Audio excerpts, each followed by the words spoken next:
Fuera. Buenas noches para todos. Qué alegría encontrarnos esta noche nuevamente acá.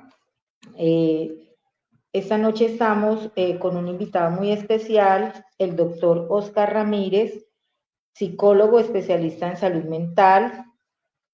Nuestro invitado es el que lidera la IPS Conscientemente y nos va hoy a terminar como de ayudar con todo lo que realizamos el día de ayer con nuestra psiquiatra que estuvo acompañándonos también el día de ayer. También tenemos a la doctora Sandra Ospina, que nos ha apoyado en el proceso en la Escuela Normal Superior, y la psicoorientadora de la Escuela Normal Superior, la doctora Diana Manrique, nuestra orientadora escolar, que también se encuentra con nosotros en sala. Quisiera que mis compañeras se presentaran para que tuviéramos la oportunidad de que las escuchen y sepan qué rol tiene cada una dentro de este proceso, lo mismo que el doctor Oscar. Buenas noches, bienvenidas a todas las personas que hoy atendieron este llamado y también un saludo especial a las personas que de manera asincrónica se van a acercar a esta información, a este espacio virtual. Mónica y yo, pues, llevamos ya 10 años ejerciendo unos cargos muy puntuales, creados por unos decretos. Docente de apoyo se creó con el decreto 1421, bueno, se creó desde antes, ahorita Mónica les cuenta un poquito del decreto anterior, el 366, y las orientadoras escolares no somos psicoorientadoras, somos docentes orientadoras.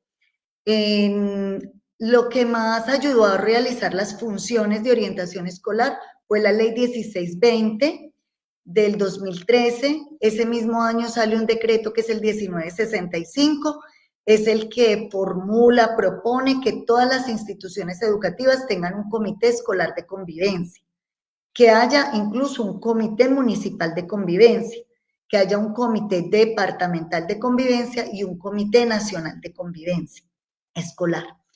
Ese decreto y esa ley 1620 de convivencia escolar se condensa, se explica de una manera muy pedagógica, muy didáctica, en una guía que todos ustedes pueden acceder a esa guía, se llama la guía 49 del Ministerio de Educación Nacional, aquí se las voy a escribir, guía 49.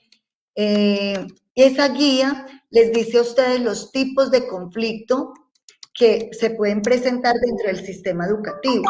Cuando hay delitos como que se pierde un celular, o cuando hay situaciones pues de fotos que se violenta el derecho de imagen del estudiante o del docente, porque también nos ha tocado activar ruta, porque es el estudiante el que le toma la foto al profesor y hace un meme con esa foto. Entonces, ¿por qué la claridad en las funciones? Porque a veces tenemos unos imaginarios que dentro de los sistemas educativos hay un pequeño hospital, y que como Mónica es fonoaudióloga y es la docente de apoyo, entonces puede hacer terapias de lenguaje, o porque como Mónica maneja unos test para identificar algunas barreras en los procesos de lectura o de escritura, entonces que ella puede sugerirle a la fonoaudióloga de la IPS o al médico o al pediatra de la IPS qué tratamiento pues hacer en ese otro sistema que es el de salud. Es muy importante que tengamos la claridad, que nosotras así tengamos estas baticas blancas, así tengamos las especializaciones y maestrías que tenemos, no nos podemos extralimitar en las funciones. Vamos a alargar otro pitico, un pitico chiquito, y es explicarles. Desde orientación escolar tenemos los siguientes proyectos. Tenemos que apoyar el proyecto de educación sexual y derechos humanos. Ese es un macroproyecto, ustedes también lo pueden consultar en la página del ministerio, hay unas cartillas específicas. Entonces ese es un proyecto que se trabaja desde transición hasta el PFC en el caso de nosotros. Tenemos el proyecto de escuelas de familia. Tenemos el proyecto de convivencia escolar, donde la docente orientadora, independientemente si es psicóloga, trabajadora social, socióloga, la profesión que tenga, esa docente orientadora lo que hace es hacer un colegaje, un equipo con los directores de grupo. Entonces el director de octavo A, de décimo B, le dice, mira, en décimo B se está presentando esto, los chicos quieren una intervención porque se están faltando al respeto o algo así. Entonces ya nosotras desde orientación escolar activamos unas rutas y hacemos unos talleres con ese décimo B. En la escuela normal tenemos aproximadamente unos 35 grupos, unos 1.400 estudiantes, de los cuales hay unos 130, 140 con barreras para el aprendizaje o con diagnósticos ya identificados y otros 50, 60 por diagnosticar o porque los padres de familia faltan que lleven las historias escolares o de otros colegios o los certificados médicos que nos den las recomendaciones. Entonces, como ven, la población es bastante, muy numerosa, y los números de casos que en el caso de la docente de apoyo debe atender para acompañar a los profesores y a los padres de familia, pues tampoco son poquitos. Entonces, es como para ir quitando como los mitos. Entonces, Mónica, no sé si quieras explicar un poquito lo de los roles y los programas que maneja el programa de inclusión. Bueno, la docente de apoyo es la encargada de acompañar los procesos de inclusión en la escuela, en cualquier escuela donde exista el rol de docente de apoyo. Evalúa, o sea, hace evaluaciones psicopedagógicas de acuerdo al ingreso de los estudiantes o remisiones que los docentes hayan hecho de acuerdo a lo que encuentren ellos en la caracterización que se hace a nivel, pues, iniciando el año, los docentes lo hacen. Nuestro rol es acompañar, como les digo, ese proceso, ayudando a los profes desde las acciones pedagógicas que deben tener, estrategias y demás que deben tener los docentes para poder realizar, pues, el tipo de ajustes necesarios para que los chicos con barreras puedan estar en el aula en educación formal, en educación en donde se encuentren, en el grado que se encuentren, en el nivel que se encuentren. Apoyar los procesos con los padres de familia, identificar los casos nuevos que resulten. Eh, tenemos que estar muy, pero muy pendientes del CIMAT, que es el sistema de matrícula donde existen esos casos, donde se colocan esos casos de los chicos que tengan un diagnóstico, porque pues vienen con el diagnóstico de EPS, que es el apoyo nuestro para cualquier, el equipo que trabaja con nosotros para poder garantizar pues que estos niños tengan una educación con calidad. Acompañamos pues a los padres desde escuelas de padres también, asesorías y demás, lo mismo a los profes en la realización de los ajustes razonables que tienen, que están, pues que vienen de la mano desde que salió el decreto 1421 de agosto del 2017, donde realmente ahí están estipulados como las obligaciones que tenemos las personas encargadas, las que estamos garantes de esa responsabilidad en los niños, de la educación, de los niños con alguna barrera o discapacidad. Entonces, ese decreto nos pide que tanto los entes territoriales de la parte de educación, o sea, secretarías de educación, ministerio y demás, docentes, padres de familia y docentes de apoyo que estamos ahí, velemos porque estos niños tengan una educación con equidad y calidad. Entonces, allí se estipula cuáles son las obligaciones de cada uno de nosotros. Nosotros, como les contaba, de apoyar ese proceso y ustedes como padres también de apoyar el proceso desde la EPS, porque eso no hace parte del trabajo que hace la escuela, desde esa EPS donde nos apoyan con procesos terapéuticos, que es lo más pues importante. Ya pues otro tipo de trabajos es el comité de inclusión, que es el comité que apoya todos los procesos de inclusión, porque no es solamente la docente de apoyo, sino otros docentes y coordinadoras que están allí como velando porque todo se dé como debe ser. creo que ya es como el resumen. Igual estamos muy de la mano con la docente orientadora, estamos apoyando todos los comités, el directivo, el académico, porque siempre tenemos que estar garantes de que nuestros niños con alguna barrera de aprendizaje tengan todo bien estipulado, que por ley y desde la norma de la escuela esté todo claro dentro de la institución educativa.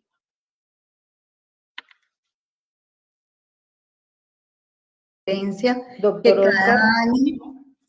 cada año el manual de convivencia hay que resignificarlo, actualizarlo y se hace de manera participativa.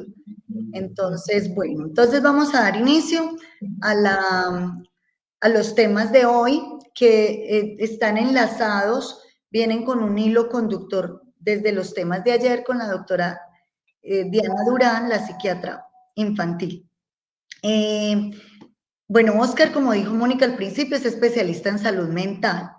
La invitación hoy es a que tengamos una visión de la salud mental desde lo positivo, ¿sí? Desde el desarrollo familiar, desde la capacidad que la familia tiene de gestionar sus propios satisfactores.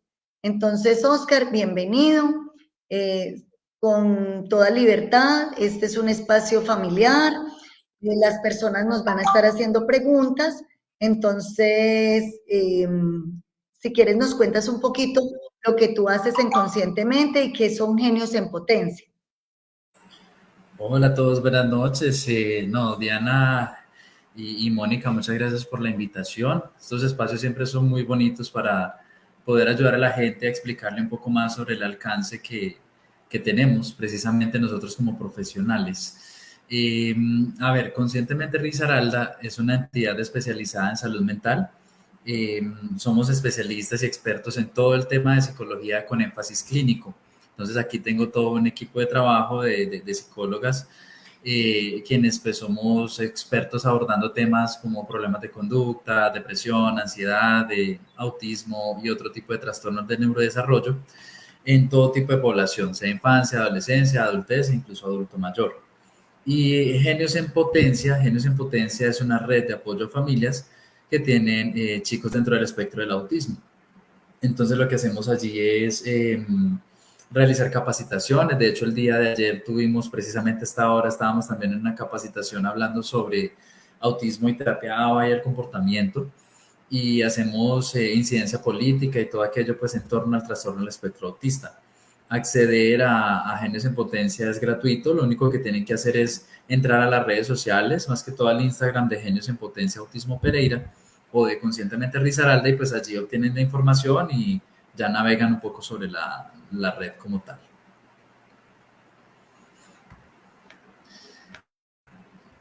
Listo. Muchas gracias, Óscar. Bueno, le vamos a dar la bienvenida a la doctora Sandra Ospina, que ayer también nos acompañó y que ella trabaja para la Secretaría de Gobierno. Sandrita es especialista en Pedagogía y Desarrollo Humano, su pregrado es ser psicóloga y tiene una maestría en Neuropsicología. Entonces, Sandrita, ¿qué es lo que estás haciendo ahorita en Secretaría de Gobierno? Gracias, Diana. Buenas noches para todos. Sí, efectivamente, mi nombre es Sandra Patricia Ospina Vera. Ahorita estoy vinculada con la Secretaría de Gobierno del municipio de Pereira. Hago parte de un equipo psicosocial que trabaja diferentes temas de índole psicosocial, de índole mental, apuntándole siempre a aportar en la salud mental de los pereiranos. Y es así como vengo apoyando también a la Escuela Normal Superior en diferentes acciones, en escuelas de familia, en talleres de sensibilización con estudiantes, con padres de familia y docentes, es decir, con toda la comunidad educativa, precisamente apuntando a que haya una mejor salud mental. Muchísimas gracias. Bueno, entonces ya vamos a empezar.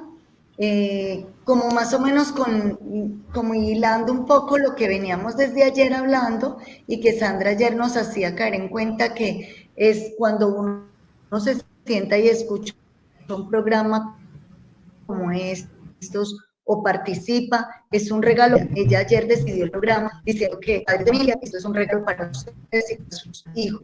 Y es verdad, el tiempo de calidad que le demos a nuestros hijos. informarnos, capacitarnos en estos temas de salud.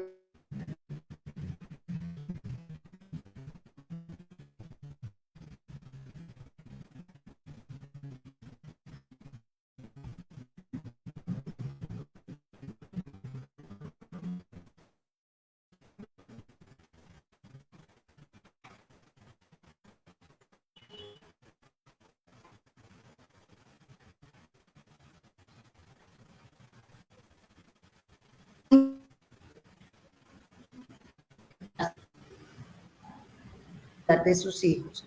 Entonces, para hacerle como una preguntita a Oscar, es ¿de qué manera la familia puede aportar en la salud mental de sus hijos? Bueno, ahí me escuchan bien, ¿cierto? ¿Me ayudan por favor a confirmarme en el chat los asistentes si me están escuchando? Bueno, muy bien. ¿De qué manera puede aportar la familia en la salud mental de los hijos? Wow, ¿cómo empezar? Una pregunta. ¿Sabes? En ese caso, no, es que de hecho la respuesta es muy fácil, o sea, es decir, en todo, pero usarla, ¿cierto? Hay que desmenuzarla muy bien para poder entender de qué forma puede aportar y cómo, ¿cierto? En ese caso, de hecho, si me permiten presentar unas diapositivas que tengo aquí. Creo que hay una persona que nos está ayudando como a organizar acá. Sí, aquí, ya te mando el teléfono de ella y la mandas al WhatsApp de ella. Yo creo que allí lo puedes poner en el StreamYard. Aquí está para que lo puedas poner también y lo pones aquí en la pantalla para que salga. Eso, muy bien. Ese que está ahí, ¿cierto? Entonces tenemos esta definición de la salud mental, ¿sí? Vamos primero, personas asistentes, a entender pues que la salud mental, según la OMS, es un estado de bienestar en el cual cada individuo desarrolla su potencial, puede afrontar las tensiones de la vida, puede trabajar de forma productiva y fructífera y puede aportar algo a su comunidad. Es decir, salud mental no es únicamente la ausencia de una enfermedad, bien sea física o psicológica, ¿cierto? La salud mental es una serie de condiciones que permiten a la persona participar activa y plenamente en la sociedad, ¿cierto? Entonces, cuando hablamos de salud mental y de cómo se aporta a la salud mental, me preguntas, ¿cómo la familia aporta a la salud mental? Pues uno dice en todo, ¿cierto? Entonces hay que entender qué significa la familia para una persona. La familia es el ente primario de socialización. Es decir, teniendo en cuenta el concepto, por favor, personas asistentes, recuerden el concepto de sistema de creencias, y es que todos tenemos unas creencias diferentes con base a cómo hemos sido criados y cómo hemos sido guiados en el camino, principalmente por nuestra familia. Cosas tan sencillas como el hecho de que ustedes prefieran el café con leche y otro lo prefiera oscuro, alguien lo prefiera con azúcar y otros lo prefieran sin azúcar, que a otros les guste acobijarse y otros no, en fin, ¿cierto? Temas muy culturales que para otras familias puede ser normal y para otras puede ser extraño. Entonces, ¿cómo la familia aporta a la salud mental de la infancia y la adolescencia en todo? Entonces, no más temprano, Diana estaba atendiendo un caso. Rápidamente voy a socializarlo, ¿cierto? Una niña de 6 años, a 7 en 15 días, está teniendo muchos problemas de alimentación, pero resulta que mamá y papá separados, el papá desde hace como 3 años se fue para otro país, la mamá se fue para otro país y la dejó con la abuela, luego regresó hace poquito y entonces ya quiere estar con la niña, se volvió a ir. La niña ahora está deprimida y está con un trastorno alimentario impresionante porque pues la familia, ahí no hay familia, no hay estabilidad. Al no haber estabilidad, no hay costumbres, no hay crianza, no hay sistema. Por lo tanto, la pregunta es, ¿qué tanto aporta la familia? Aporta en todo. Si ustedes, papás, son alcohólicos, consumen sustancias, se van y se emborrachan todos los días y luego llegan a casa a gritar, pues eso va a generar problemas en sus hijos. Si ustedes son de esos papás o mamás que van y trabajan todo el día, toda la semana, todos los días y ganan mucho dinero, pero trabajan todo el tiempo y nunca pasan, así sea, media horita, no, mucho tiempo con sus hijos, tampoco están aportando mucho, ¿cierto? Entonces es un concepto difícil de aclarar, de decir qué tanto se aporta, sino más bien cómo la estabilidad familiar aporta de forma positiva a la salud mental de la infancia y la adolescencia, ¿cierto? Que recordemos que no hay familia perfecta, es decir, la familia de la mamá o el padre soltero, que pues, le toca trabajar todo el día para darle sustento a su hijo, pero sí o sí se las arregla para tener todo el fin de semana con él o ella, ¿cierto? Esa estabilidad es lo que de alguna forma ayuda, porque nada garantiza, pero ayuda a que la salud mental pueda desarrollarse de una forma más plena, ¿vale?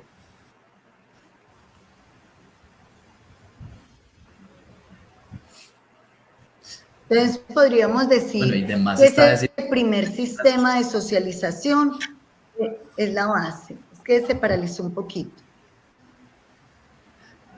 Sí, el sistema, la familia es el primer ente socializador. Mientras más estable sea, mucho mejor. Doctor, pero hay que tener en cuenta que hoy día las familias han cambiado muchísimo. Ya la tipología no es familia nuclear, sino que tenemos tanta variedad de familias y eso es importante también que nuestros padres de familia entiendan que así sea, como usted bien lo decía, una madre soltera o un padre soltero, es decir, una familia monoparental, también es una familia cuando está conformado por ese papá y ese hijo y cuáles son como digamos que los aportes que puede hacer ese papá o esa mamá para que ese hijo se sienta pleno en esa familia que son ellos dos, por ejemplo, o igual en una familia extensa, en una familia recompuesta, en tanta variedad de familias que han hecho que las dinámicas familiares cambien muchísimo. Sí, sí ese es un tema súper importante. Pero lo más importante es en cualquier tipo de familia, siempre y cuando hayan roles claros, ¿cierto? Que incluso el niño o niña o adolescente pues haga parte precisamente de eso. Ya que todo otro caso, es que a mí me gusta hablar mucho con ejemplos. Un adolescente, quien siempre ha estado acostumbrado a tenerlo todo. En la familia entra en una crisis económica, pero no esas crisis fuertes, sino en una crisis donde la cosa se va poniendo apretadita. Entonces nos toca cerrar la llave de la agua, no prender tantas luces, ahorrar un poquito, ¿cierto?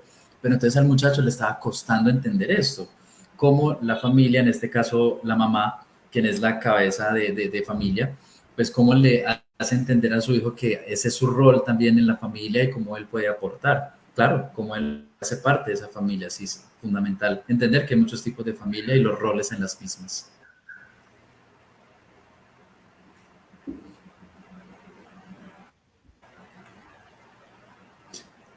Bueno, también a los participantes que están aquí, si tienen alguna pregunta o comentario, lo pueden ir haciendo, ¿cierto?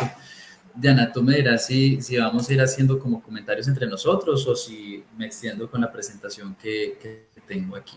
Sí, empieza con tu presentación y de ahí seguramente en cada diapositiva tendremos algunos subtemas para profundizar. Doctor, los padres Listo, bueno. a escribir las preguntas. Eso sale en pantalla, igual vamos resolviendo lo que me gusta familiar. Okay. Bueno, no le escuché muy bien a Mónica, pero entendí que estabas motivando a las familias o personas asistentes que escribieran preguntas y comentarios para poder socializarlas, ¿verdad? Listo. Bueno, entonces, vale, vamos a continuar con la presentación que tengo aquí para ustedes.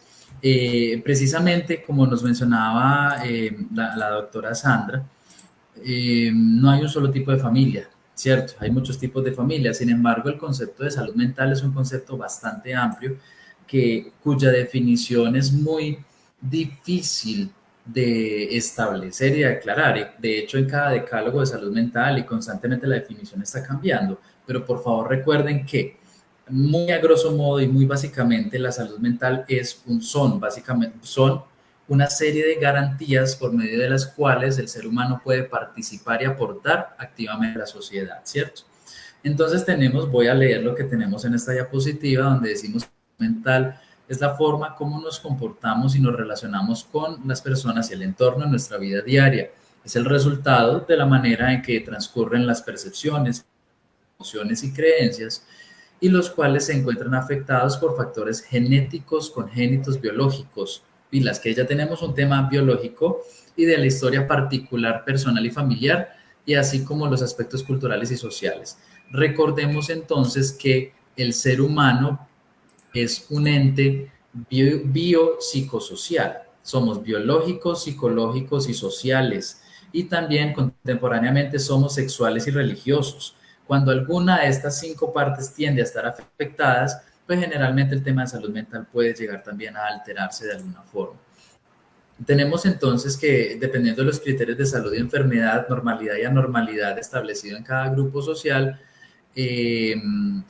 puede influir directamente en cómo se siente el sujeto sano o enfermo, dependiendo de cada grupo. ¿A qué hago referencia con esto? Recuerdan que más temprano les estaba o les mencionaba sobre tema de creencias. Es decir, aquellas costumbres, bueno, voy a prender una luz acá, pero sigo hablando.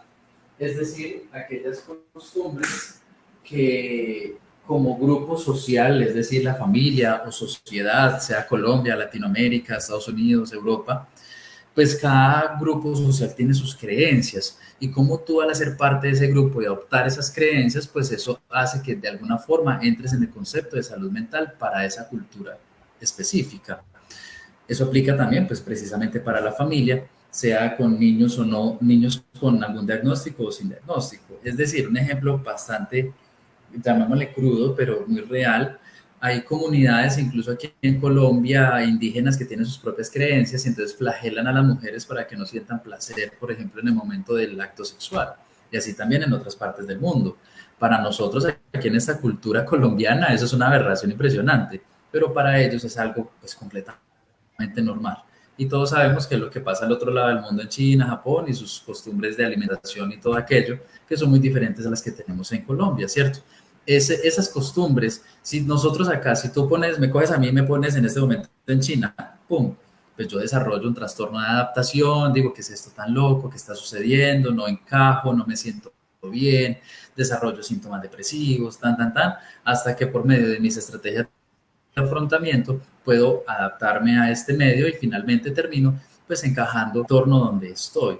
El ser humano sí o sí se supone que debería adaptarse al entorno en el que se encuentra. En ese sentido, insisto, recuerden, si tienen comentarios, por favor aquí los van haciendo, que estamos muy ansiosos de hablar con todos ustedes. Y si me dan la palabra, me extiendo, ¿cierto, Diana? Sigamos. Trastornos mentales más comunes en la infancia y en la adolescencia. Esto es muy osado decirlo, ¿cierto? Es muy osado decir que estos son los trastornos más comunes, pero digamos que estos son los trastornos que en mi consulta psicológica en Colombia, en Pereira, Risaralda, vamos a poner muy claro pues el contexto, que suelen verse con más frecuencia, ¿cierto? Trastorno por déficit de atención e hiperactividad. Por favor, en el chat, vamos a ver si hablamos con la gente en el chat. Ustedes me dicen, yo tengo tal o mi hijo tiene tal diagnóstico, a ver qué tan bien estamos en cuanto a esto. Trastorno por déficit de atención e hiperactividad, ansiedad. La ansiedad, ojo, recuerden que la ansiedad es algo normal y está presente en todos los seres humanos. El problema está cuando la ansiedad empieza a ser patológica, empieza a afectar nuestra calidad de vida y empieza a entrometerse con pues, nuestro desempeño en la sociedad, ¿cierto? Ansiedad como temores o preocupaciones, algunos trastornos conductuales, recuerden que hay muchos, está un trastorno de conducta, negativista desafiante, trastorno explosivo intermitente, hay muchos tipos de trastornos. Trastorno del espectro del autismo, pues yo soy experto y soy llamémoslo referente en la región respecto al tema del autismo y para nadie es un secreto que el autismo ahorita está de moda, entonces autismo vemos en todas partes. Eso está bien y a su vez está mal, pero después hablamos de eso en otro espacio. Trastornos alimentarios, mira, difícil. Últimamente, y esto es verídico, esto fue esta semana, han llegado 3 casos de niñas, suele ser más frecuente en mujeres que en hombres, han llegado niñas de 3 años, de 5 y de 7 años, la anterior que les dije, que tienen problemas de alimentación, pero no necesariamente porque quieran verse bien o algo así, sino porque tienen o problemas sensoriales o problemas emocionales que no sabemos. Estamos en proceso de valoración, después les cuento por qué. Y finalmente, pues hablamos de los trastornos depresivos y otros trastornos del estado del ánimo. Por aquí nos dicen el TDAH, o sea, la hiperactividad y también el trastorno del espectro del autismo. Son diagnósticos que suelen ser muy frecuentes, ¿cierto? Ojo, y las digo, los más frecuentes pues con base en mi experiencia, pero pues si buscamos en investigaciones más científicas y eso, con seguridad habrán datos más objetivos. Sigamos entonces. En ese caso de aquellas situaciones que pueden llegar a afectar a los niños de 5 años de edad. Hay muchísimas situaciones. Estos son algunas también que hemos podido recopilar con base en nuestra experiencia, para que por favor presten mucha atención. Tenemos, por ejemplo, mira, pero estas diapositivas no están completas acá. No pasa nada, podemos entre todos ampliar un poco el concepto. Dice, las situaciones estresantes o de maltrato tienen un impacto significativo en la salud mental de los niños, ¿cierto? Entonces, situaciones estresantes como la violencia, sean violencia intrafamiliar, conflicto armado y todo aquello, puede afectar notable y gravemente pues, la salud mental de la infancia y la adolescencia. Cuando hablamos también de discusiones, en este caso recuerden el contexto, de 0 a 5 años. Es muy común, desafortunadamente, en las consultas particulares, escuchar que los papás discuten mucho, no, es que peleamos mucho, tal cosa, no se entienden, discuten por cualquier cosa, temas de dinero, infidelidades, cualquier otra cosa. Entonces, esas discusiones sean constantes o airadas, hace que definitivamente los niños pues desarrollen temores y ansiedades. Y finalmente hablamos del concepto del abandono, ¿no? Podemos explicarlo también como la negligencia, ¿cierto? Recordemos que, aunque acá suena abandono, suena como muy literal, ¿no? Me abandonaste y dejé al niño por allá tirado. También el concepto de la negligencia es un concepto bastante delicado que puede hacer muchísimo daño a la infancia, ¿cierto? A esa primera infancia. Entonces, si, como lo mencionaba anteriormente, son papás que tal vez en sus intenciones pues van a elaborar demasiado, pero no se comprometen o no se vinculan en la crianza de sus hijos como tal. Tenemos también la falta de estimulación temprana en la infancia, eso también que impacta negativamente en el desarrollo de la salud mental de la infancia y la adolescencia. La falta de estimulación temprana es algo que yo considero muy grave. Por ejemplo, una fonoaudióloga con la que estuvimos haciendo una capacitación hace un tiempo nos decía, estimular no es lo mismo que cuidar, ¿cierto? O sea, tú cuidas al niño cuchareando la comida, tú le das la comida y el niño come, pero tú no le estás estimulando a que coja la cuchara, a que mejore su motricidad, a que sea independiente, a que se alimente por su cuenta. Tengan mucho cuidado con esos conceptos, porque la estimulación temprana es fundamental para el desarrollo de una adecuada salud mental. Problemas de alimentación y sueño, pues lo mencionábamos anteriormente, esos problemas cuando hay muchos contextos, puede ser por temas socioeconómicos, para la adquisición de alimentos, no hay oportunidades de obtenerlos, o por otra parte no hay un entorno adecuado para poder dormir tranquilamente, pues si estás en un lugar donde hay conflicto armado constante, pues no vas a poder dormir bien, ¿cierto? Entonces, pues en el eje cafetero somos muy privilegiados que estos temas no nos tocan muchísimo, pero esa es la realidad de muchos de los niños del país. Y finalmente, pues tenemos falta de interacción social. Dime, Diana. Perdón. Usted va a hacer una pregunta, Mónica. Sí. O sea, allí en todo lo que estás hablando, ¿cómo vendría la sobreestimulación? Porque tenemos algunos casos donde hemos notado que la sobreestimulación, pues, como que genera ciertas ansiedades también en los niños, algunas situaciones en las que son los padres demasiado rígidos o sobreestimulan muchísimo al niño en muchos, no sé, pues en muchas otras cosas que realizan en casa, pero que realmente están haciendo una exigencia mayor a este niño. O sea, allí también entra o sea, en este tipo de riesgo, de pronto de algo, de alguna patología para el niño. Pues cuando, depende, si me hablas de sobreestimulación como el acceso a, por ejemplo, muchas pantallas, que algo muy cultural colombiano es que llevamos a los niños a las fiestas y los adultos se emborrachan y ven cosas. Definitivamente eso empieza a generar en los niños puede empezar a generar en los niños un sistema de creencias, ¿no? definitivamente las pantallas, los videojuegos, series, muñecos, la sobreestimulación y la sobreexposición a eso es definitivamente contraproducente, ¿cierto? Entonces, yo me atrevería a decir o responderte concretamente en que sí tiene mucho que ver, pero la afectación depende mucho de qué tipo de sobreestimulación pueda tener. Aquí Carlos nos dice, mi hijo está diagnosticado con autismo, ¿eso influye en el trastorno alimenticio que también tiene? Sí, definitivamente sí. Hay que mirar eventualmente, pero en el autismo suele ser muy común que los niños tengan muchos problemas de alimentación, principalmente por la parte sensorial en el autismo. Entonces no toleran algunos olores, sabores o texturas, por lo tanto rechazan muchos alimentos y suelen comer casi siempre lo mismo.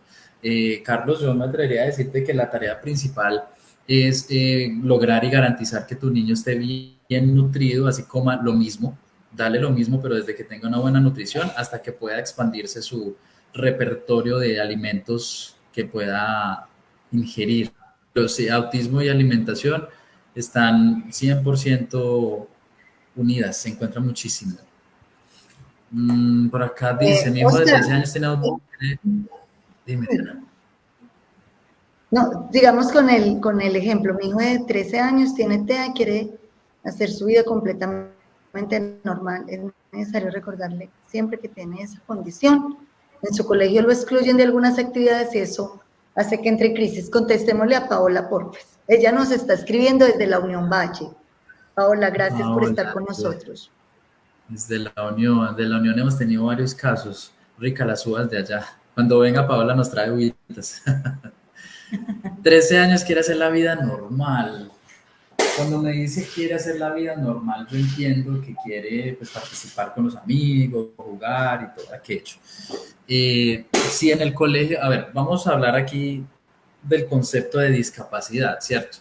Dice la persona con movilidad reducida o en silla de ruedas es completamente independiente, ¿cierto? Hasta que llega un momento donde se encuentra con unas escaleras, lo cual se interpreta como una barrera arquitectónica. Entonces, la discapacidad no es la que tiene el sujeto como tal, sino la barrera que impide que esta persona pueda participar plena y tranquilamente en la sociedad. Entonces, es casi que obligación del plan de ordenamiento territorial de la ciudad, pues, buscar la forma de garantizar los accesos a estos lugares, pues, que son se me da la palabra, prioritarios, algo así, no recuerdo, pero pues garantizar el acceso a estos lugares, ¿cierto? Como a los baños y cosas así. Entonces la barrera en el autismo es una barrera invisible, porque tú a las personas con autismo no le ves el autismo por encima. Las personas con autismo de hecho se ven bien y son todos bonitos y no sé cómo. Entonces la barrera en el autismo es una barrera invisible y es esa barrera de la ignorancia de las demás personas, ¿cierto? La dificultad que las demás personas tienen para comprender que el otro tiene gustos e intereses diferentes.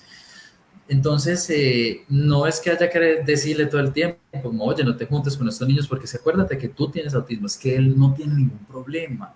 Tu niño no tiene ningún problema, debería hacer la vida normal. Por otro lado, hay que buscar la forma de que en el colegio, con los profes, padres de familia, los otros compañeritos, pues sean empáticos con este concepto de discapacidad o condición, pues como lo es el autismo, y podamos buscar una forma más amena para que él pueda integrarse de forma correcta en este grupo social. Y si no, cambiar de colegio, si está económicamente asequible, pues un cambio de colegio. Hay que mirar muchas cosas porque, hombre, ¿qué más vamos a hacer? No es lo primero que uno dice, cambia de colegio, porque eso es muy fácil, entre comillas. Pero no, el niño no tiene que esconderse ni decirle, tiene autismo, no, eso no. Pero sí hay que enseñarle a participar, ojalá vaya a terapia, enseñarle a moverse, a expresarse, hay que enseñarle muchas cosas que si bien él no debe adaptarse a la sociedad, sí puede aprender algunas cosas para que sea esa transición de una forma más amena. Bueno, y ahí pues antes de contestarle a Luna, para seguir un poquito lo de Paola, es que también el sistema educativo, y esa es la labor tan valiosa que hacemos desde orientación escolar y desde de docente de apoyo, y es hacer esta psicoeducación a todas las profesores. También nuestros usuarios también son los docentes, para que también se amplíe un poco esa comprensión y esas didácticas, y afortunadamente están estas herramientas tecnológicas que nos pueden ayudar. Como les decía, Sandrita es neuropsicóloga, no sé, Sandrita, también de qué manera los profesores, tú que nos has apoyado tanto, pueden también ser más maestros dúo, más maestros de un diseño universal para el aprendizaje. Sí, efectivamente, cuando hablamos de niños con autismo, hay que entender que ellos no tienen como lo decía el doctor Oscar, una discapacidad o ellos son diferentes. Simplemente son maneras de ver el mundo desde otra perspectiva, quizás sea la más adecuada, teniendo en cuenta el diseño universal del aprendizaje, que es lo que apunta, digamos, la educación, es a tener unas clases dinámicas con unas didácticas flexibles, muy aterrizadas a las necesidades de cada estudiante. De esa manera, evidenciar que aunque sea un niño autista, sea un niño con discapacidad cognitiva, sea un niño con un TDAH, un niño con déficit de atención, cualquier situación particular tiene que confluir en un aula de clase dinámica, activa, que les permita a ellos ser funcionales en esa aula de clase, adquiriendo unas competencias pues que se requieren en la misma. Pero teniendo en cuenta esas diferencias, ese es el mejor aporte que un docente le puede hacer a un estudiante, entendiendo esas particularidades y desde las particularidades de un niño con o sin discapacidad, con o sin autismo, entender que son mundos diferentes, que tienen diferentes necesidades y partir de esas necesidades de los estudiantes para poder generar un aprendizaje. Diana, también es importante tener en cuenta que nuestro trabajo con los estudiantes dentro de los grupos donde existen niños con autismo no es decirles aquí están 3, 4, 2 compañeros suyos que piensan diferente, actúan diferente, sino en el diario de la misma dinámica del aula como ellos, con estrategias que la docente obviamente realiza, cómo ellos se compaginan, cómo empiezan a entender que este chico que tiene otras características, no es que sea que porque tiene esas características yo no puedo interactuar con él. Entonces empiezan a entender los cambios que pueden tener estos niños y cómo ellos pueden relacionarse con los chicos con autismo, que a veces es complejo, pero los mismos niños del grupo empiezan a entender cuáles son esas características y empiezan a respetar sus condiciones. O sea, si a mí no me gusta la textura de la pintura que están usando, entonces con él vamos a utilizar otra cosa.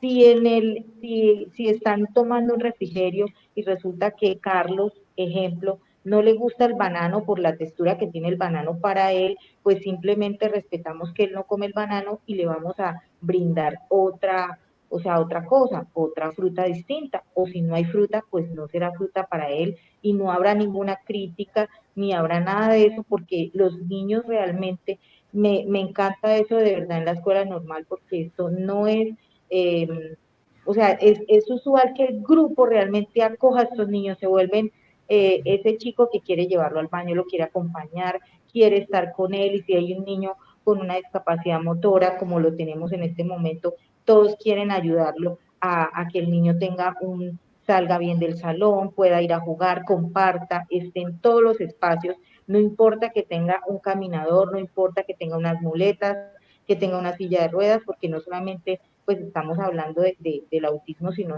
en general pues de cualquier barrera de aprendizaje que puedan tener. ¿Cómo entonces este niño que no es capaz de hacer la tarea y que el chico está ahí y es capaz de ayudarle a hacer una suma porque el otro de pronto se le dificulta, se sienta con él y le ayuda? Entonces es como eso que realmente se está gestando dentro de las aulas por parte de las maestras con el apoyo de nosotras que estamos ahí como para eso. Sí, el aprendizaje colaborativo. Aquí hay dos preguntas. Es de Luna, que decía que tiene un niño con una malformación cerebral, esquizencefalia, y está teniendo dificultades para dormir a pesar de que tiene un sitio para dormir, condiciones adecuadas.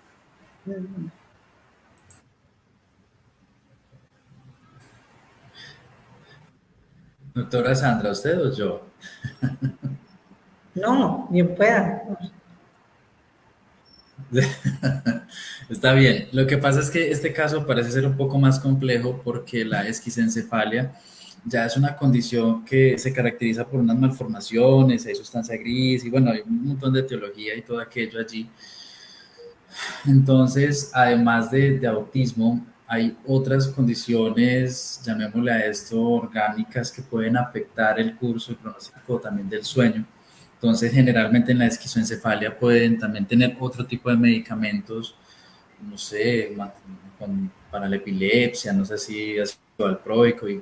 Entonces, es difícil cuando ya tenemos otra condición más física para mí decirte como, hey, pues sí, es que es el cuarto, esto y lo otro. Yo considero que cuando hablamos de casos como la esquizoencefalia, que es un diagnóstico muy poco común, hay que, primero, a mí casi no me gusta dar este consejo, me parece algo mediocre, pero realmente es muy importante y es que hay que llenarnos más de paciencia de la que ya tenemos. Y además de un ambiente o un cuarto adecuado para dormir, pues entender que esa condición es algo complicado.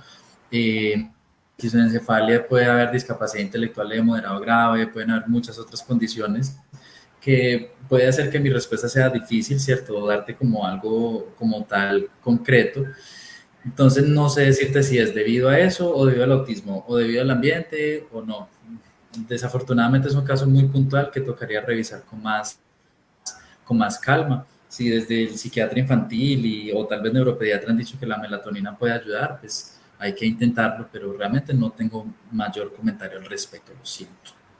Pero aprovechemos este aporte tan valioso de Luna y es la importancia de que los padres eh, se, se apoyen en grupos focales. En el Instituto del Sistema Nervioso tiene grupos focales, ustedes también, en Niños en Potencia, el OMERIS, el Hospital Mental también hace escuelas de familia. ¿Por qué? Porque lo de pronto lo que yo vivo con mi hijo con determinado diagnóstico, lo puede estar viviendo otra mamá y me puede ayudar también las estrategias que ella utiliza en casa. Entonces, esta suma de saberes también es muy importante. O sea, que no se queden solos como con sus barreras de pautas de crianza o sus barreras del manejo ambiental en un diagnóstico, sino que se apoyen entre los padres de familia con la ayuda de un profesional. Sandra, muchas gracias. Sandra es la mamá de un chico de décimo. Muchas gracias por estar acá.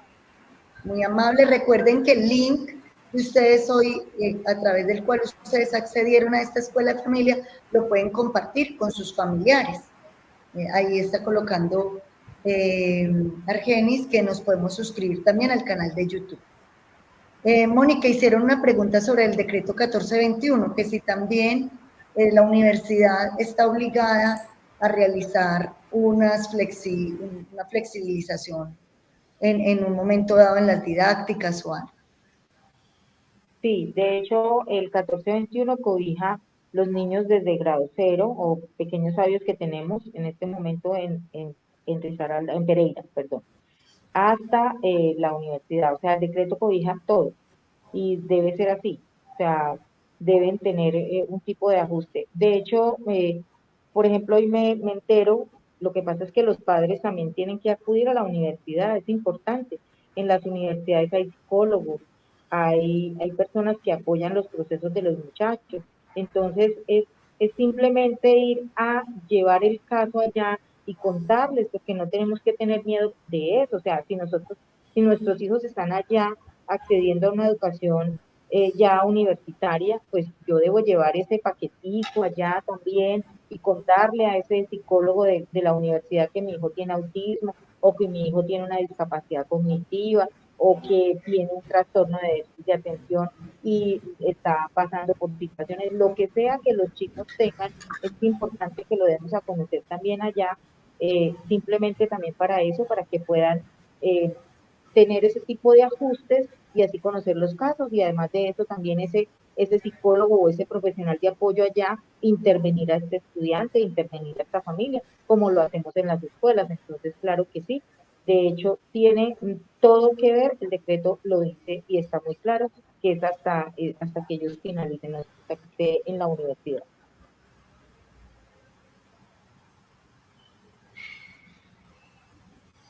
Mónica, preguntan que si en cualquier universidad o solo privada o pública.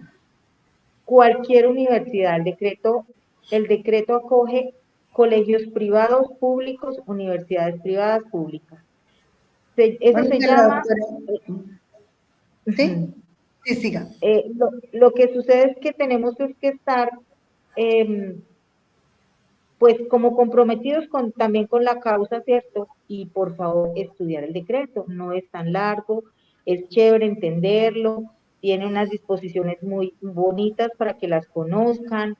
De verdad que cuando uno empieza a leer el decreto y a entenderlo, entonces empieza a ver, pues aquí, o sea, cuáles son mis responsabilidades como docente, como padre, y cuáles también son los derechos que tiene mi hijo como estudiante estudiante del nivel y el grado en el que estés, cuáles son esas ofertas que también existen para los chicos con alguna barrera, allí están estipuladas las ofertas.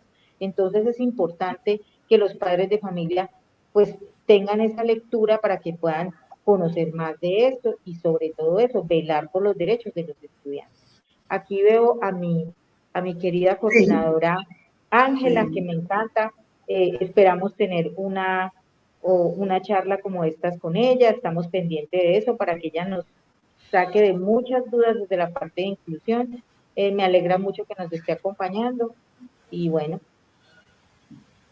Claro que sí, yo también ya le he dado la bienvenida aquí por el chat. La doctora Ángela Valencia es la líder del programa de inclusión para la alcaldía de Pereira.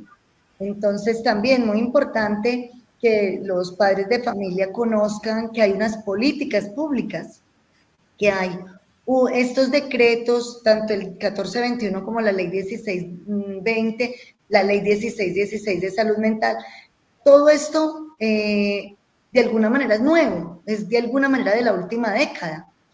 2017, 2013, sí, son los últimos 10 años. Nos ha cambiado mucho el modelo pedagógico, nos ha cambiado mucho a los docentes de aula, cómo estamos viendo el colectivo, el cuarto B, quinto A como sistema de aula, pero también cómo vemos sus particularidades, cómo caracterizamos el grupo, pero también cómo caracterizamos de manera independiente a cada estudiante desde sus potencias, desde sus talentos. Entonces miremos que esta política pública es nueva y está muy enfocada en derechos humanos. Lo que usted decía, Mónica, es muy cierto. O sea, cuando uno empieza a leer, por eso al principio los invitaba a leer la guía 49, porque de verdad es muy agradable saber que hoy en día son colectivos los que toman decisiones. Un consejo académico es el que toma decisiones. Un comité escolar de convivencia ya no es una persona desde una autoridad y un rol, sino que reflexionemos esta decisión, midamos consecuencias para ese niño, niña o adolescente que implica, no sé, por ejemplo, un cambio de institución educativa, que implica un acto de reparación, que implica que un conflicto se convierta de pronto en un escenario de aprendizaje para desarrollar habilidades sociales. Pero eso, ¿qué le exigió al docente? ¿Qué le exigió al docente de hace 2 décadas, de hace 3 décadas que llevan el magisterio? ¿Qué nos exige a nosotros? Nos exige también quitarnos esos paradigmas, lo que hablaba Óscar al principio del sistema de creencias, quitarnos esos paradigmas de que la palabra la tiene el que sabe, y aquí el que sabe es el profesor porque hizo 5 años de licenciatura en, o aquí la que sabe es la docente orientadora porque es la que tiene tal profesión, o aquí el que sabe es el rector. Miren lo bonito de estas leyes y estas políticas que nos invita mucho a esa humildad por aprender, porque aquí todos, yo creo que todos aquí, los 4, por ejemplo, que estamos acá, todos aprendemos de las preguntas que nos hacen los padres de familia. Cada vez que un docente va donde Mónica y le pregunta algo, o vienen acá, venga, ¿cómo se activa esta ruta?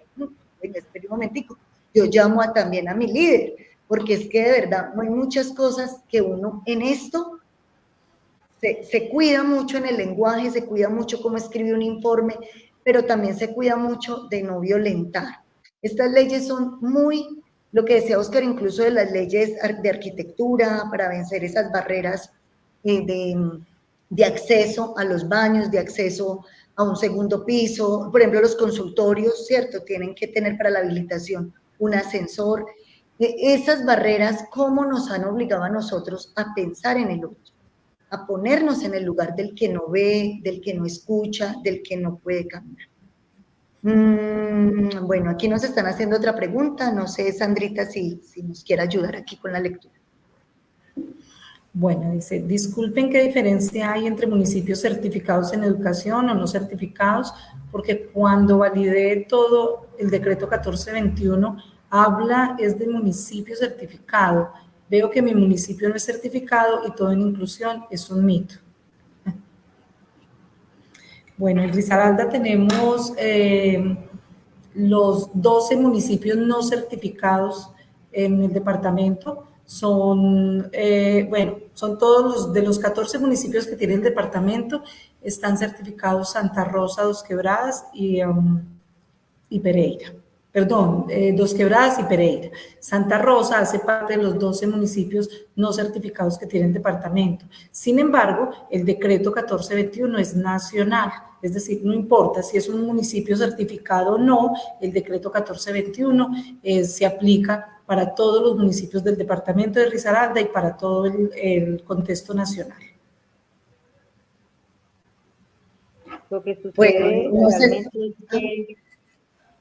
sucede realmente en esta situación o esta pregunta que nos hacen, pues es que este decreto ha venido caminando, ¿cierto? Digámoslo así, y se han hecho ajustes durante todo este tiempo, y pues no todos y no en todas partes se han hecho los ajustes pertinentes, pero el decreto rige a toda la nación, así que pues así el municipio sea certificado o no, pues el decreto rige para todo y hay que hacerlo pues funcionar, ¿cierto?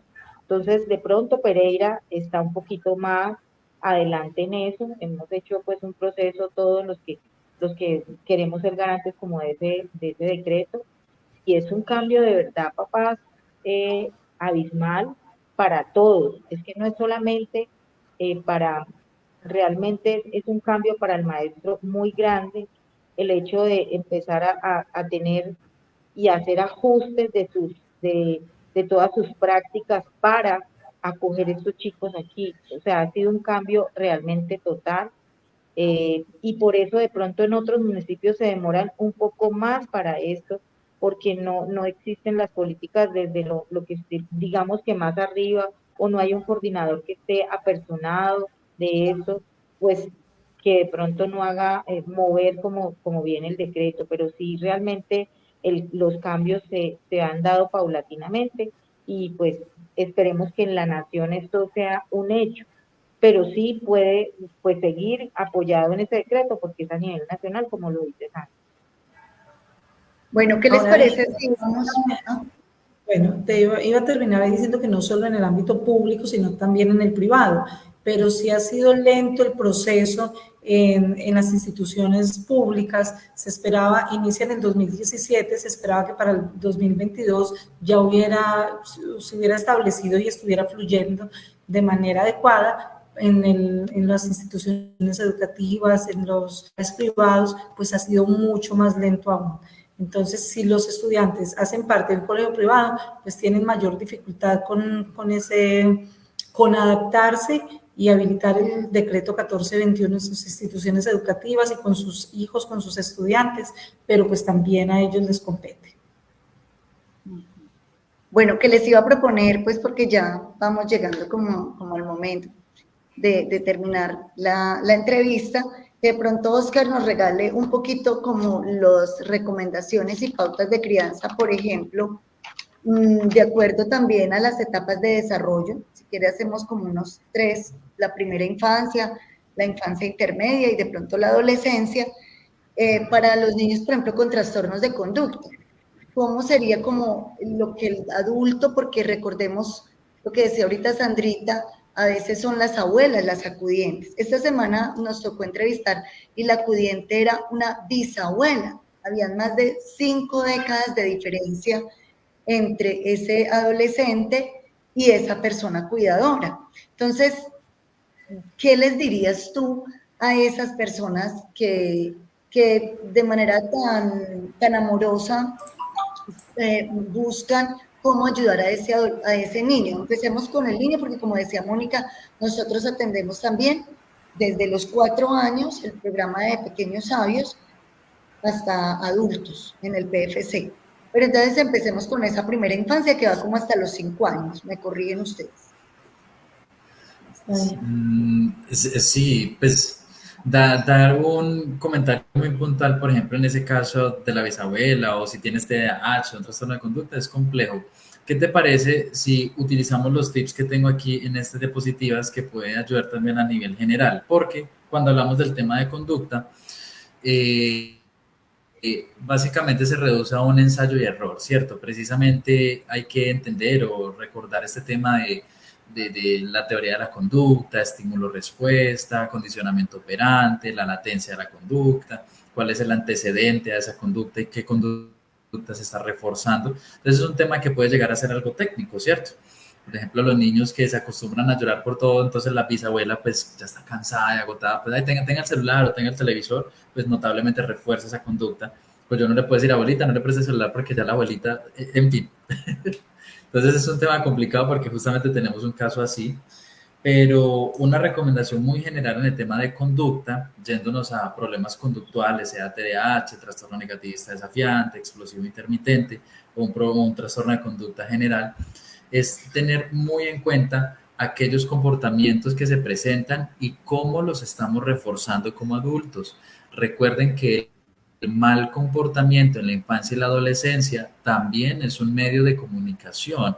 ¿Qué te quiere decir ese niño, niña o adolescente cuando está molesto, cuando está enojado, cuando empieza a desafiarte? Porque antes no lo hacía y porque ahora sí. ¿Qué cambió? ¿Qué sucedió y qué está pasando? Como adultos, por eso se espera pues velar por un ambiente, porque es que nosotros se supone que somos los adultos, se supone que ya tenemos las herramientas para regular nuestras emociones, por lo tanto podemos ayudarles a entender y traducirlas, la de nuestros niños, ¿no? Los invito a que miremos muy bien qué está pasando en la casa, qué hace que actúe de esa forma y cómo se refuerza la conducta, si le prestamos mucha atención, si por el contrario ignoramos, entonces el niño tiene más estallidos conductuales para que le presten más atención. ¿Qué puede estar pasando y qué hace falta que nosotros organicemos? Vamos a continuar aquí con estos tips que tengo a nivel general, pues del tema de prevención de la enfermedad de adolescentes, ¿cierto? Primero, fomentar un ambiente seguro y de apoyo en la familia, ya que proporcionar un espacio o un entorno adecuado, bien sea en el hogar, en la escuela o en la comunidad seguros, es fundamental, ¿cierto? Es necesario que los niños tengan lugares y espacios donde puedan ser ellos mismos y puedan estar completamente tranquilos. También es importante establecer rutinas y límites, ¿cierto? Porque necesitamos siempre tener claridad de hasta dónde puedo llegar con esto que estoy haciendo. Si no hay un límite establecido, pues el niño va a seguir generando ese comportamiento y pues cuando ya vamos a intentar extinguirlo, va a ser cada vez más complicado para los adultos. Es importante también enseñar habilidades de afrontamiento. Últimamente he identificado niños que en lugar de hablar sobre lo que sienten o lo que está pasando, lo que hacen es alejarse de sus amigos y listo. Y ya se quedan solos y no vuelven a hablar con sus amigos y ya no vuelven a hablar con ellos. Está evitando ese problema y no siempre la evitación es la mejor forma de afrontar un problema. Por lo tanto, hay que ayudarle a los niños a identificar y manejar el estrés y estas emociones para que puedan abordarlas de forma adecuada. Es importante también fomentar el juego y la creatividad. Vea, en casa ustedes no se imaginan, papás, lo valioso que es tener jueguitos sencillos. Pues yo tengo acá, por ejemplo, a ver si se ve bien. Déjenme, yo miro acá. Estas cositas, ¿cierto? Este tipo de juegos y que no se les olviden los juegos de mesa son fundamentales en casa. Jueguen parqués, ajedrez, hagan bolitas de plastilina, que eso fomenta la motricidad fina. Este tipo de no dejemos de lado estas actividades de creatividad y de estimulación. Importante enseñar la inteligencia emocional, muy similar a las estrategias de afrontamiento. Es necesario que los niños aprendan a regular sus emociones, también que hay que promover la actividad física, por Dios. Si nosotros los adultos casi no hacemos ejercicio.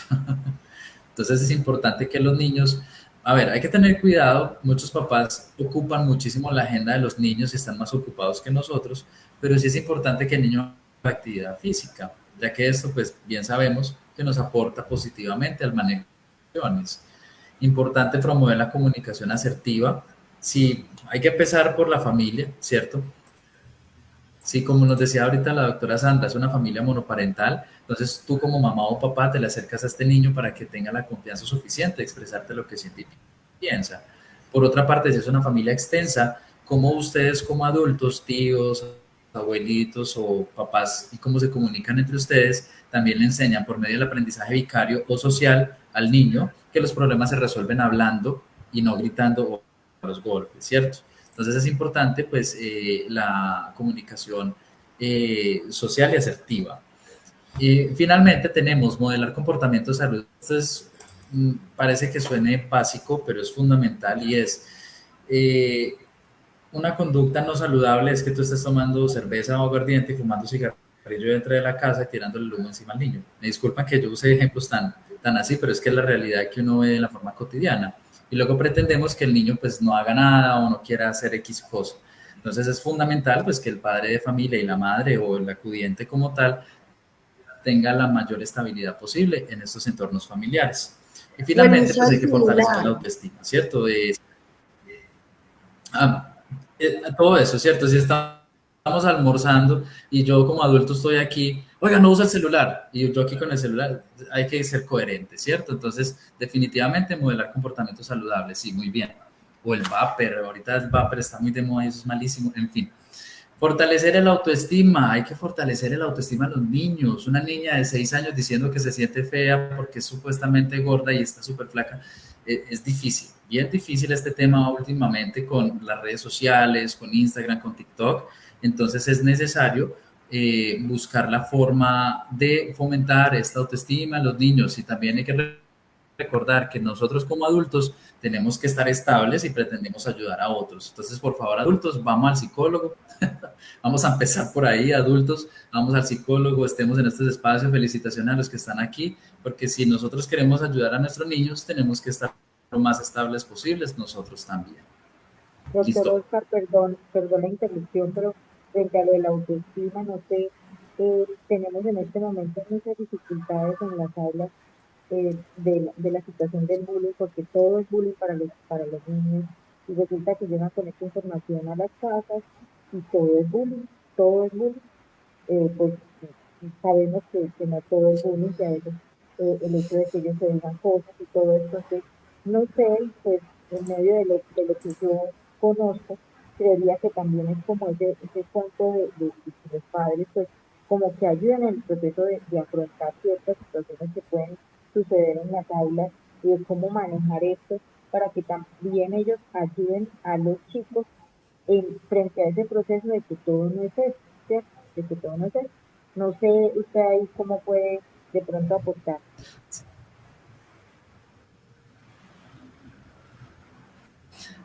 Ese tema de cuando hablamos de bullying o intimidación escolar siempre no voy a decir delicado, ya bien, más bien, al igual que el autismo está de moda, con el decreto, con la ley 1620 de convivencia escolar, las situaciones del convivencia y todo aquello.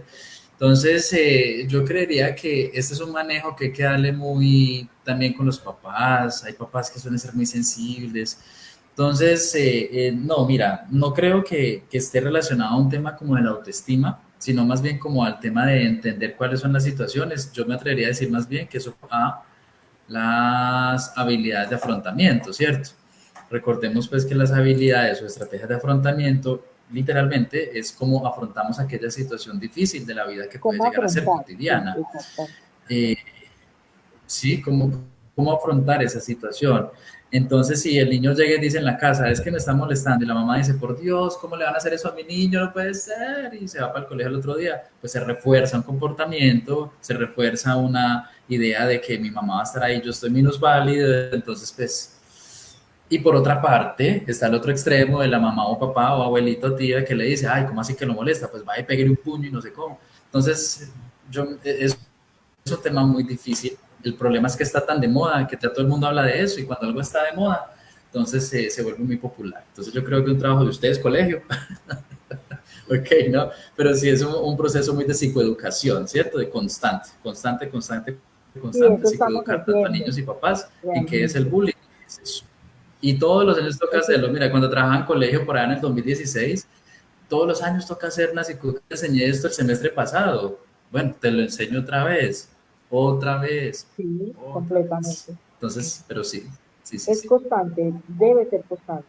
Pero sí, sí quería como que de pronto lo tocáramos frente a esa parte de afrontamiento que los padres también deben apoyar, porque siento que cuando los chicos llevan esa información, a veces no se toman la tarea de revisar bien, sino que simplemente a lo primero que dicen, y pues sí, tenemos que creerle a nuestros hijos, pero es también mirar a ver hasta dónde vamos a actuar frente a eso. Está bien, yo tengo que retirarme. ¿Qué hacemos? No, no, no, Oscar, tranquilo. Teníamos claro que era hasta las 8 de la noche. A Claudia le estoy recomendando aquí un libro muy bello que se llama Los 6 pilares de la autoestima. Pues no solo a Claudia, sino que es la que está preguntando por el tema de la autoestima. Pero es verdad lo que dice Oscar, nosotros inicialmente como adultos somos los que nos tenemos que fortalecer para luego guiar a los otros. Ahí también les estoy recomendando que hagamos juntas familiares, así como las empresas, las instituciones educativas se tienen que sentar a principio de año a planear. Tú en tu empresa, Oscar, tienes que sentarte a planear las metas, los propósitos para este año. Sandrita, en Secretaría de Gobierno, se tienen que sentar a planear. De la familia, que también se vea como una empresa, como la mayor empresa que podemos conservar, cuidar. Entonces, no, pues por mi parte podemos dejar hasta acá. Muchos me están preguntando el teléfono de Conscientemente, ahí está. Muchas gracias a los padres de familia.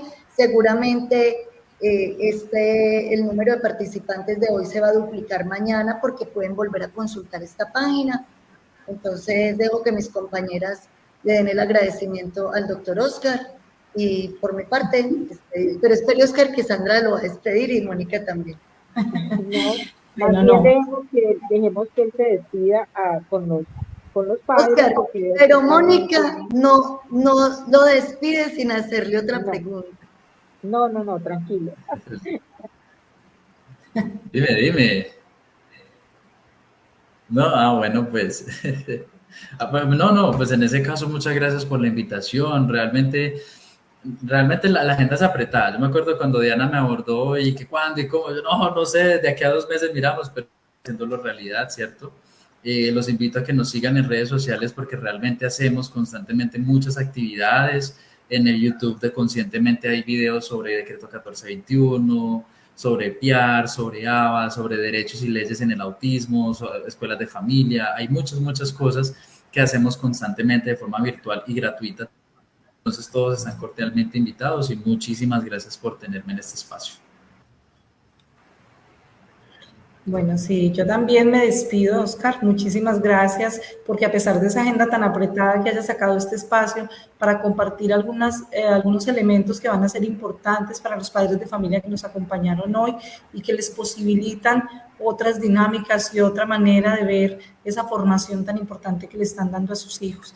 Es supremamente fundamental entender que sí, que está la institución educativa y acciones como estas hacen parte de lo que se espera que la institución aporte en la formación, pero indudablemente la familia es ese pilar fundamental y prioritario para que estos niños, nuestros niños, niñas y adolescentes se formen en valores, se formen con una autoestima muy fortalecida que les impida vincularse en acciones que nosotros no queremos que ellos encuentren.